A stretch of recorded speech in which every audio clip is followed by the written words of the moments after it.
Alright, my name is Walter. I'm from Los Angeles, California. I play in bands. Alright, how did you get into hardcore? What were like the first shows you went to and stuff like that? The first show I ever went to was a throwdown show. A friend invited me for his birthday party. He didn't end up going for some reason because he felt sick.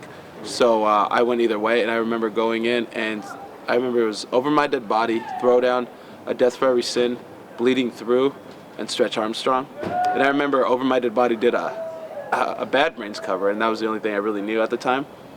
So I circle pit, and I remember getting my lip busted to shit. And so I had to sit out for the rest of the night, and I was watching Throwdown from the side, and I was just kind of stoked on like the whole straight edge and like heavy stuff, which was a good transition from like all the new metal stuff that I was really into, like Korn and fucking Slipknot and System of a Down and shit like that. So like Throwdown was kind of like the transition, like the bridge, you know. Yeah, totally. How old were you when that happened? I was 14. 14. And like from there you just like went to like more shows and shit? Yeah, from there I just went to more Throwdown shows, and then from there I went to like I saw a bunch of other bands like Terror, like when they started doing their demo stuff, and like Piece by Piece, and then I started going to like smaller shows like the Miracle Mile and like In Your Face, a bunch of local bands, stuff like that. Early 2000s. Yeah, early 2000s, like when the whole youth crew explosion was up and people were like all about like rev bands. Yeah. You know? How did Rotting Out start? Like, how did that come together? Rotting Out started as a band called Dogpile. It was nothing serious. We kind of just wanted to sound like Desperate Measures. And it was me, Carlos, our drummer George, and a bass player at the time named Richard. And we didn't really have a singer. We wrote some songs, so I asked this dude that had just moved out here, named Mike. He moved out here from Maine, and asked him if he wanted to do it. He said he's never sang in a band. I was like, just give it a shot. We don't care, you know. Just have fun. I like working with new people, so he did, and that did that. And he kind of got over the whole Dogpile thing, and we're like, oh yeah, we kind of did too. So we wrote new songs, and we're trying to look for a new singer, and we had a name. It was like Rotting Out and all that stuff, and I was like, hey, why don't we just ask Mike again? Yeah. And Mike did it, and we did that 2 7-inches and all that shit, and that's how that got there. Yeah, totally. Yeah, so Mike left after last year's Sound of Fury because of work and didn't want to hold the band back, and then you started singing. How was it going from playing bass in the band for however many years to making that transformation to singing and like fronting a band? Originally, I started playing guitar. I played guitar for a few years, for like a year and a half, maybe 2, and then I moved to bass, and I did that for like a year. And then it went to singing, which was guitar to bass was whatever, you know, it was just another instrument, you know, I could rock out and do backups and shit. But like from bass to singing was very, very intimidating, because I didn't know like I'm very like anal with like frontmen, so like I'm my own worst critic, so I was like, oh man, I'm probably gonna suck. This is probably gonna be weird. And I'll probably like crack my voice and like just sound like a huge like 13-year-old boy. But kids seem to enjoy it, and I vibe off of it really well, and it's been rolling really well. That's awesome. So kids are backing it. There hasn't been too much. I mean, obviously, if kids aren't backing it, I wouldn't know, you know. Yeah. Like they wouldn't be around to like let me know. But like we've got enough support, and like kids don't seem to mind the change. At least, you know, we're hoping the record just enforces that even better. Alright, Street Prowl, you got done recording that a while ago. It's coming out next month. What do you think people could expect from that record? For Street Prowl is 2 years in the making. Okay. We took our time, our sweet ass time, because we're fucking lazy, and we just kind of kept cutting and pasting and shifting things and working on things, and then we had a final version of everything, and then we ran out of ideas. We weren't happy with some of the songs, so we talked to Nick from Piece by Piece and Terror to help us out, like, you know, maybe like produce some stuff or help us with leads and stuff, and he gave us some like ear candy that we used that came out really well, and just like gave us like, you know, little like encouragement on like placement and certain things that like we used a couple things, and it made everything just a little bit better.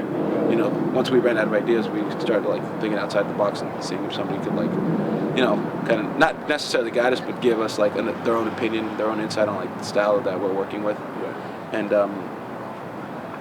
And I think it's just evolving. It's just progression. Like you'll see how much like the songs have changed. Like they're longer.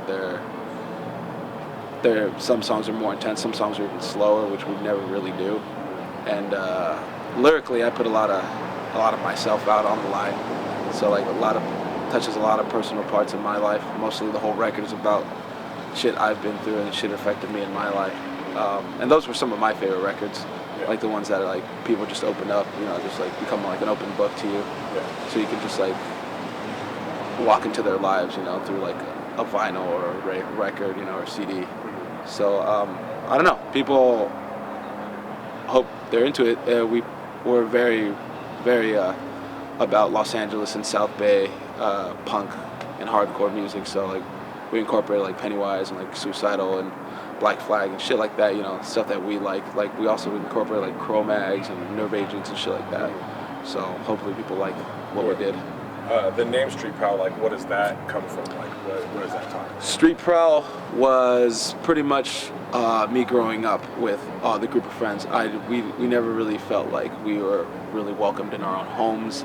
So we had nothing better to do, just walk around and just pace the streets in like our town. We had nothing better to do. We'd go to the beach, we'd go to shows, like punk shows, get drunk. We just walk because we have nothing better to do. We would just talk shit on each other and just have fun. And it's almost like we were like searching for something that really wasn't there, that like some sort of acceptance or some sort of like something to keep us occupied and just like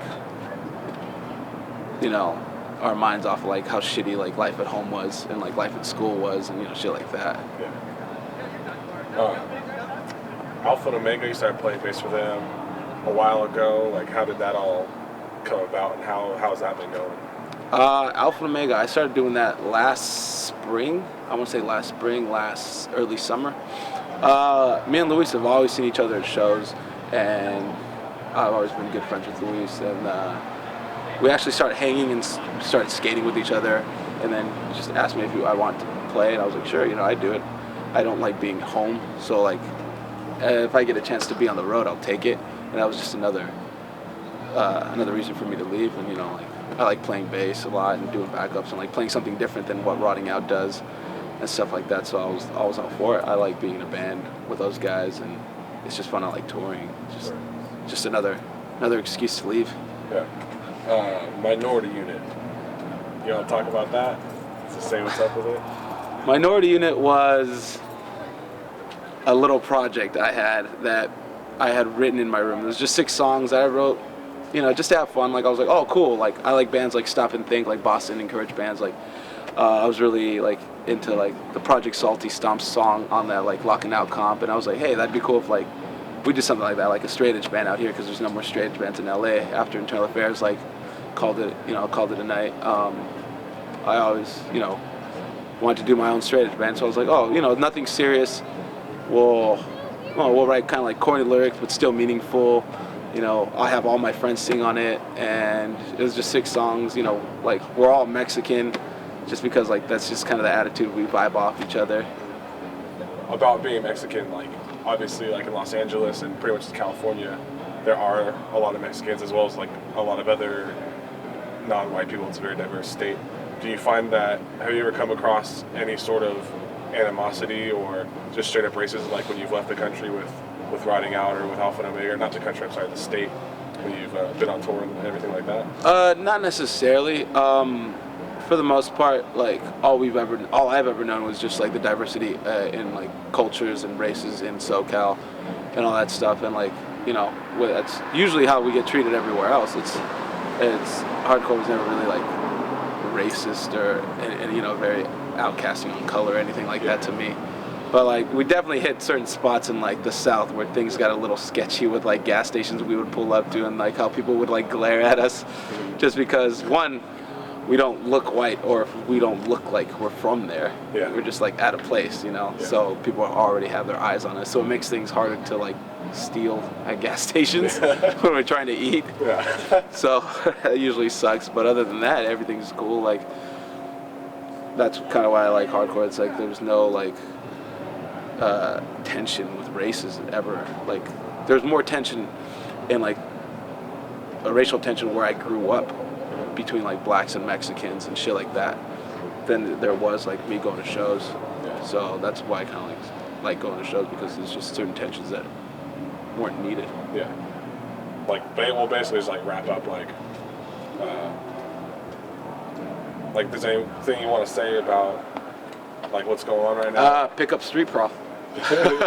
We did. I think people really like the record, and it's something fresh coming out of like the West Coast, because everything good or strong right now is coming off the East Coast. As much as I love all that stuff, like I feel like the West Coast needed something that hasn't, ever since like Ceremony did Ron Her Part, there hasn't been anything like strong coming out of like the West Coast for me, or something that hit me with like something fresh and fast and aggressive.